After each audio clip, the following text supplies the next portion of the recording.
there are three self-evident pillars to America's global position of power. One, world-leading military might.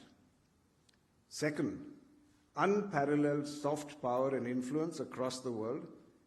And three, a dominant role in the world economy which embraces the power of American businesses. Can we create a three-pronged approach that is uniquely Indian and will earn us Antarrashtriya Samman, or international respect? A Vikasit Bharat, founded on Atmanirbharta, is central to the Prime Minister's vision of a successful and prosperous India on the global stage. Today, there is a huge opportunity for an Indian version of a military-industrial partnership to emerge. The goal of achieving international respect also resonates today, because obtaining a seat at the global high table for India is a major priority for the Prime Minister and the Ministry of External Affairs as well. And if that is correct, then I think that gives me a very powerful cue to embark on the theme of my address this evening, which is that business and commerce can make a vital contribution towards our aspiration of earning international respect. So what is it? What is that thing or those things that create global influence, or Antarrashtriya Samman?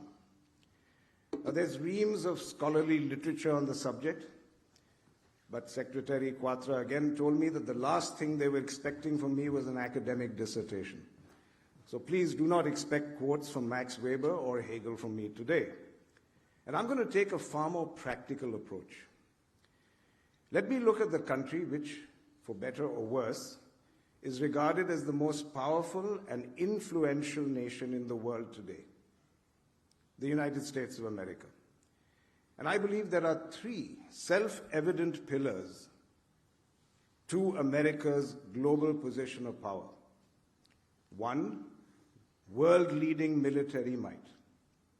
Second, unparalleled soft power and influence across the world. And three, a dominant role in the world economy which embraces the power of American businesses. So I ask, could this inspire a template for our own journey? Can we create a three-pronged approach that is uniquely Indian and will earn us Antarrashtriya Samman, or international respect? Now, from his actions, it's clear that Prime Minister Modi has understood the importance of all three prongs, and he's working feverishly on all fronts. A Vikasit Bharat, founded on Atmanirbharta, is central to the Prime Minister's vision of a successful and prosperous India on the global stage. It's the key to ensuring that we as a nation get what Vajpayee called Antarrashtriya Samman. And it is the need of the hour given current global uncertainties, as Ashok outlined. At an event last week, Prime Minister Modi recalled his vision for a developed India. And he said, I quote, "The decade that we are in now is the most important decade of independent India so far. And this is the right time to strengthen the foundation of an efficient, capable, and developed India." So with that same spirit of urgency, let me come back to talking about those three sources of influence that I alluded to. And as a businessman, I will dwell largely, of course, on the third prong, the economic power. But I do want to spend a bit of time emphasizing something that I think we do not sufficiently acknowledge today. That without industry as an actor, the first two prongs, military and soft power, would only be pale shadows of themselves. And let's take military power to begin with. The development of the military-industrial complex in America was the pivotal factor in building the might of its armed forces. And of course, there was substantial government funding and spending on military research for sparking innovation. But it was the formidable manufacturing capabilities of large American corporations like Lockheed, Northrop, and General Dynamics that provided the muscle and sinews of American military power. And I say that today there is a huge opportunity for an Indian version of a military-industrial partnership to emerge. We welcome the lists of defense hardware that have been put out by the Defense Ministry and which ensure that certain products can only be sourced from Indian suppliers, a step that speaks of confidence in Indian industry, and that's a promise we will fulfill.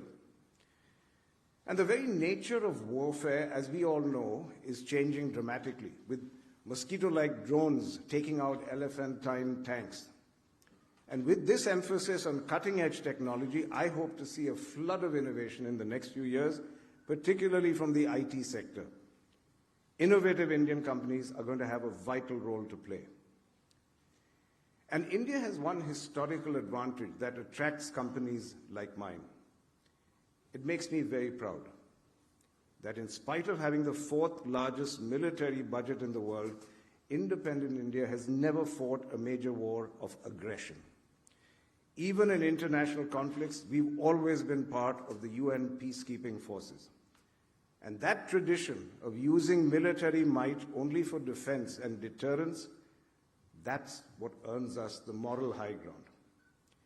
That's the moral high ground combined with military strength which earns us respect and which will continue to do so. Now, what about the role of business in soft power? And if we look at the American playbook again, their soft power dominates the world's mind space. Hollywood sells the American dream to the entire world. Gigantic corporations purvey American music to every corner of the globe. And of course, international students still flock to American universities. And interestingly, all these manifestations of soft power are privately funded. And yet they have a disproportionate impact on America's prestige. Indian music has influenced world music from jazz to the Beatles. And going out for Indian is now a weekly mealtime call for many around the world. RRR, as we all know, was able to get the world dancing to its tune. But I think we need to imagine things on a much larger scale. I mean, just look at the K wave that is sweeping the world. That small nation of South Korea has had an outsized impact on the world.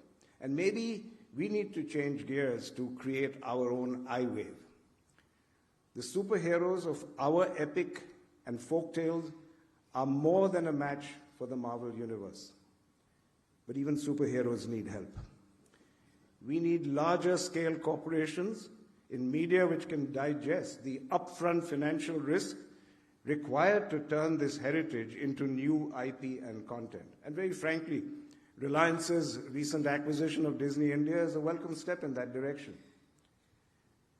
On the education front, alumni of Indian universities are running huge global corporations.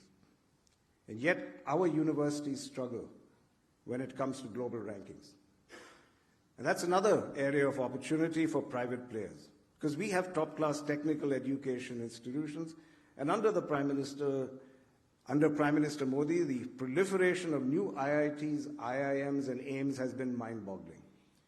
But if innovation is to flourish, we need the private sector to chip in and double or even triple that number. Private universities such as the Azim Premji University or Shiv Nadar University are stepping in. And I would like to say that our own Mahindra University has been set up with the dream that India's private universities would someday rival the best in the world, not just in the sciences, but in the arts as well. Autonomous institutions endowed, nurtured, and supported by the wealth of Indian corporations could make India a driving force of soft power. So in short, just as in America, private enterprise and soft power are made for each other. And now down to business, the third prong. Let's talk about economic power and influence. How does business emulate the prowess and the scale and global dominance of American companies? And as I said, it's ironic that some of the most notable American transnationals and new age businesses are headed by CEOs of Indian origin. Satya Nadella, Revati Advaiti, Sundar Pichai, and the list goes on and on. but they are enabling the continuing dominance of US businesses, not the creation of Indian ones. And in order to gain global influence, very large Indian corporations or very innovative Indian corporations must find a seat at the high table. As Ashok referred to it, in 2023, I was fortunate enough to be invited to a meeting at the White House called the Tech Handshake, presided over by Prime Minister Modi and President Biden. Who were the people that President Biden seated, quite literally, at that high table? Tim Cook, Sundar Pichai, Satya Nadella, Sam Altman. And the projection of economic power was unmistakable. And what power was he projecting? It was not just the power of scale, also the power of innovation and disruption. Nobody knew Sam Altman till a few months before that meeting.